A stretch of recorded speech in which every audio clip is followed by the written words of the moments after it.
Bienvenue sur l'envers des icônes. Aujourd'hui, nous nous immergeons dans l'histoire déchirante, complexe et profondément inspirante d'Audrey Hepburn, une icône intemporelle dont la grâce, le talent et la compassion ont redéfini l'âge d'or d'Hollywood et continuent d'éclairer le monde en 2025. Connue pour son Oscar dans Vacances romaines, ses robes iconiques signées Hubert de Givenchy et son dévouement humanitaire avec l'UNICEF, Audrey semblait intouchable, une princesse du cinéma auréolée d'élégance et d'innocence dans une industrie impitoyable. Mais derrière son sourire éclatant et son image immaculée se cachait une femme brisée par des trahisons, des manipulations et des blessures infligées par trois hommes qui auraient dû l'élever, mais ont failli tout détruire, William Holden, Mel Ferrer et Burt Lancaster. Une liaison interdite avec Holden a menacé sa réputation et brisé son rêve de famille. Le contrôle jaloux de Ferrer a sapé son esprit pendant 14 ans, aggravé par des fausses couches dévastatrices, et la cruauté de Lancaster, sur le tournage de L'Insoumise, a failli anéantir sa carrière tout en lui coûtant un enfant. Comment Audrey a-t-elle surmonté ces tempêtes pour devenir une légende? Pourquoi a-t-elle porté sa douleur en silence, cachant ses blessures sous une dignité inébranlable? Et comment, malgré les cicatrices, a-t-elle transformé sa souffrance en un héritage de compassion qui inspire encore aujourd'hui? Restez jusqu'à la fin, car je vais vous révéler comment Audrey Hepburn a triomphé de ses épreuves, non seulement pour briller à l'écran, mais pour laisser une marque indélébile dans l'histoire de l'humanité, devenant une icône non seulement de style, mais de résilience et d'humanité. Si vous êtes passionné par les récits des stars d'Hollywood, les drames humains, et les combats d'une femme extraordinaire, cette vidéo est faite pour vous. Likez, abonnez-vous, activez la cloche, et plongez dans l'histoire bouleversante d'Audrey Hepburn. C'est parti! Le 4 mai 1929, Audrey Kathleen Ruston naît à Ixelles, Bruxelles, en Belgique, d'une mère aristocrate néerlandaise, Ella Van Heemstra, et d'un père anglais, Joseph Ruston. Son enfance est marquée par l'instabilité et la douleur. En 1935, à 6 ans, son père, un banquier aux sympathies fascistes, abandonne la famille, laissant Audrey avec un vide émotionnel qu'elle décrira comme « le premier grand choc de ma vie ». Cette blessure façonne son besoin profond d'amour et de stabilité familiale, un thème récurrent dans ses choix personnels. Pendant la Seconde Guerre mondiale, elle vit sous l'occupation nazie à Arnhem, aux Pays-Bas, où elle endure la faim, la peur et les horreurs du conflit. À 13 ans, elle assiste à la déportation de familles juives et à l'exécution de résistants, des images qui la hanteront. Pour survivre, elle mange des bulbes de tulipes et des orties, perdant du poids jusqu'à frôler la malnutrition, une expérience qui influencera son engagement humanitaire des décennies plus tard. Formée comme ballerine dès l'âge de 5 ans, elle danse à 16 ans pour la résistance néerlandaise lors de « Soirées noires », des spectacles clandestins pour collecter des fonds, risquant sa vie sous le nez des nazis. « J'avais peur, mais je dansais pour aider », confiera-t-elle. Cette résilience forge un caractère d'acier sous une apparence frêle, mais aussi une vulnérabilité, une soif d'affection marquée par l'abandon paternel et les traumatismes de la guerre. Après 1945, elle s'installe à Londres avec sa mère, travaillant comme modèle et décrochant des rôles mineurs dans des films britanniques comme L'Auteur in Paradise, 1951, The Lavender Hill Mob, 1951, et Young Wife Tale, 1951. En 1951, repérée par l'écrivain Colette à Monte-Carlo sur le tournage de Nous irons à Monte-Carlo, elle est choisie pour jouer Gigi dans une pièce à Broadway à 22 ans, un rôle qui la propulse sous les projecteurs. En 1953, Vacances romaines fait d'elle une star mondiale. Face à Gregory Peck, elle incarne la princesse Anne avec une grâce naturelle, remportant l'Oscar de la meilleure actrice à 24 ans, surpassant Elizabeth Taylor et Deborah Kerr. Avec son allure de cygne, ses grands yeux expressifs et son accent européen raffiné, Audrey devient l'antithèse des sirènes hollywoodiennes comme Marilyn Monroe ou Ava Gardner. Elle était un symbole de noblesse dans une industrie obsédée par le scandale, écrit le biographe Edward Epstein. Mais cette image immaculée, soigneusement cultivée par Paramount sous le code qui imposait une moralité stricte à Hollywood dans les années 1950, est une façade fragile. En coulisses, Audrey lutte pour concilier sa carrière fulgurante avec ses rêves de famille, et trois hommes, William Holden, Mel Ferrer et Burt Lancaster, menacent de faire s'effondrer cet équilibre précaire, chacun laissant des cicatrices qui marqueront sa vie. En 1954, sur le tournage de Sabrina, Audrey, âgée de 24 ans, rencontre William Holden, un golden boy d'Hollywood de 35 ans, marié à l'actrice Hardy Ankerson et père de 3 enfants. Réalisé par Billy Wilder, le plateau est un chaos. Humphrey Bogart, la co-star, méprise Audrey, la jugeant trop novice pour rivaliser avec son expérience. Casablanca, 1942, et le scénario est réécrit quotidiennement, exacerbant les tensions. Holden, auréolé de son Oscar pour Stalag 17, 1953, devient son refuge. Il était mon ange gardien, l'homme le plus beau que j'ai jamais rencontré, confiera-t-elle à un ami proche. Avec son charme désarmant, son sourire espiègle et son expérience, il la guide face à l'hostilité de Bogart, l'aide à mémoriser ses lignes et la fait rire avec son humour léger. Leur alchimie, palpable dans les scènes romantiques de Sabrina où Audrey joue une ingénue amoureuse du playboy David Larrabee, déborde hors caméra, dans des dîners clandestins dans des restaurants discrets de Los Angeles et des regards volés sur le plateau. Mais cette liaison est un pari risqué dans l'Hollywood des années 1950, où le code et les tabloïds comme Confidential traquent les écarts moraux avec une ferveur puritaine. Holden, connu pour ses infidélités, présente souvent ses maîtresses à Hardy, qui tolère ses aventures avec une résignation amère. Pourtant, quand Audrey entre dans leur maison à Los Angeles, Hardy ressent une menace unique. Les autres femmes étaient belles, mais Audrey était cultivée, gracieuse, impossible à ignorer, note Epstein.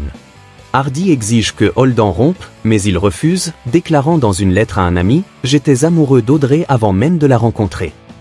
Pour Audrey, le risque est existentiel, une liaison publique avec un homme marié pourrait détruire son image de princesse innocente, un pilier de sa carrière naissante. Si cela avait été rendu public, ça aurait été catastrophique, avertit Epstein.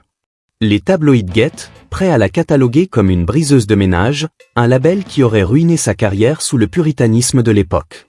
Son rêve le plus cher, fonder une famille avec 3 ou 4 enfants et se retirer du cinéma pour les élever, devient le point de rupture. Lors d'une soirée intime à Malibu, alors qu'ils discutent de prénoms pour leurs futurs enfants, Holden avoue une vérité dévastatrice. À la demande d'Hardy, il a subi une vasectomie dans les années 1940, après la naissance de leur 3e enfant. Il ne pourrait jamais avoir d'enfant avec moi, dira Audrey, les yeux embués, selon Epstein. Cette trahison, pour une femme marquée par l'abandon de son père et la perte d'une famille stable, est une fracture émotionnelle. Elle le regardait comme une enfant blessée, écrit le biographe Barry Parry. Elle rompt immédiatement, mais les rumeurs s'infiltrent dans Hollywood, murmurées dans les soirées de Beverly Hills et les bureaux des studios. Paramount, terrifié par un scandale, orchestre des fiançailles publiques avec Mel Ferrer en septembre 1954, une mise en scène humiliante où Audrey, souriante pour les caméras lors d'une soirée chez les Wilder, évite le regard de Holden, qui la fixe, anéanti, un verre de whisky à la main. Holden sombre dans l'alcool, enchaîne les liaisons, Grace Kelly, Jacqueline Kennedy, Stephanie Powers, et provoque un accident mortel en Toscane en 1966, heurtant un piéton en état d'ivresse, ce qui lui vaut une peine avec sursis et ternit sa carrière. En 1964, leur réunion sur Paris When It Sizzle est un fiasco. Audrey, mariée à Ferré et mère de Sean, reste distante, professionnelle. Holden, ivre, tente de raviver leur flamme, grimpant à un arbre devant sa loge à Paris pour l'embrasser, avant de chuter sur une voiture, se blessant et s'humiliant. Bill, arrête, crie-t-elle, horrifiée, selon un témoin. Il meurt tragiquement en 1981, seul, à 63 ans, après une chute alcoolisée dans son appartement de Santa Monica, se vidant de son sang sur une table de nuit. « J'étais follement amoureux d'Audrey, mais elle ne voulait pas m'épouser », confiera-t-il à un ami. Audrey, elle, porte cette douleur en silence, n'oubliant jamais cet amour ni la trahison qui l'a éteint, une blessure qui façonne ses choix futurs. En 1954, Audrey épouse Mel Ferrer, un acteur et metteur en scène de 36 ans, rencontré à Londres en 1953 lors de la première de Vacances romaines, présentée par Gregory Peck. Leur mariage, célébré en secret le 25 septembre en Suisse pour échapper aux paparazzi, semble offrir la stabilité qu'elle recherche après l'abandon de son père et la liaison avec Holden. « Nous voulons garder cela secret pour nous marier sans la presse », écrit-elle à une amie. Ferrer, divorcé 2 fois et père de 4 enfants, voit en Audrey une opportunité de briller par procuration dans une carrière stagnante. Leur collaboration dans la pièce Ondine, 1954, est un triomphe pour Audrey, qui remporte un Tony Award à 25 ans, mais Ferrer est éclipsé, sa performance jugée raide par le New York Times. Dans Guerre et paix, 1956, Audrey rayonne en Natasha Rostova, face à Henry Fonda, tandis que Ferrer, dans le rôle d'Andrei, s'efface, critiqué pour son manque de charisme. À Hollywood, on le surnomme Monsieur Hepburn, un titre qui alimente sa jalousie grandissante. Il utilisait son amour pour la contrôler d'une main de fer, dira le metteur en scène Alfred Lint.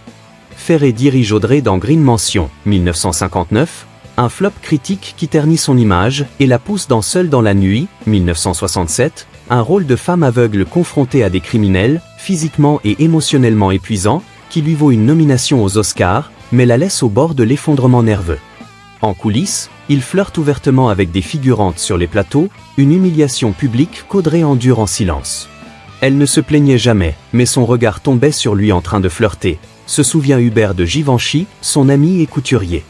Audrey endure également des fausses couches dévastatrices en 1955, 1959, 1965 et 1967, chacune ravivant le traumatisme de son enfance fracturée et son désir d'une famille stable. La naissance de leur fils, Sean, en 1960, est une lueur d'espoir. « Sean est un rêve, je peux à peine croire qu'il est à nous pour toujours », écrit-elle dans une lettre. Mais même cette joie ne sauve pas leur mariage. Ferré, froid, perfectionniste et jaloux, critique ses choix de rôle, manipule ses décisions et bouillonne face à sa gloire mondiale, amplifiée par Diamant sur canapé, 1961. Ella Van Emstra, la mère d'Audrey, le méprise, le qualifiant de « batracien à jambes maigres » dans une lettre privée, l'accusant d'avoir « causé suffisamment de ravages ».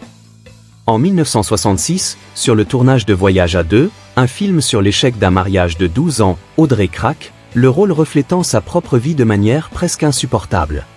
Avec Mel, c'est fini, confie-t-elle à Givenchy depuis la Suisse, la voix brisée. Le divorce, prononcé le 20 novembre 1968 après 14 ans, libère Audrey, mais laisse des cicatrices profondes. J'ai essayé et essayé, dira-t-elle, je savais combien il était difficile d'être marié à une célébrité mondiale, d'être en second à l'écran et dans la vie.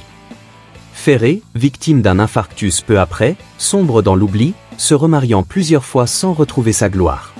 Audrey épouse Andrea Dotti en 1969, donnant naissance à Lucas en 1970, mais ce mariage échoue également face à ses infidélités. Ce n'est qu'avec Robert Walder, dans les années 1980, qu'elle trouve la paix, le décrivant comme « l'amour de ma vie ». En 1960, Audrey joue dans L'Insoumise, The Unforgiven, un western réalisé par John Huston, avec Burt Lancaster. À 30 ans, elle veut prouver qu'elle peut dépasser les comédies romantiques, incarnant Rachel, une femme d'ascendance kiowa dans une famille de pionniers confrontés au racisme. Mais le tournage à Durango, Mexique, est un cauchemar. Lancaster, une star imposante surnommée le « renard argenté », du haut de la terrasse, 1960, méprise Audrey dès le premier jour, refusant de répéter avec elle et la qualifiant de « poids-plume » dans un film d'homme. Hollywood n'a besoin que d'une Hepburn, et je préfère Katharine, lance-t-il, selon des membres de l'équipe, diminuant Audrey à une intruse dans son territoire machiste.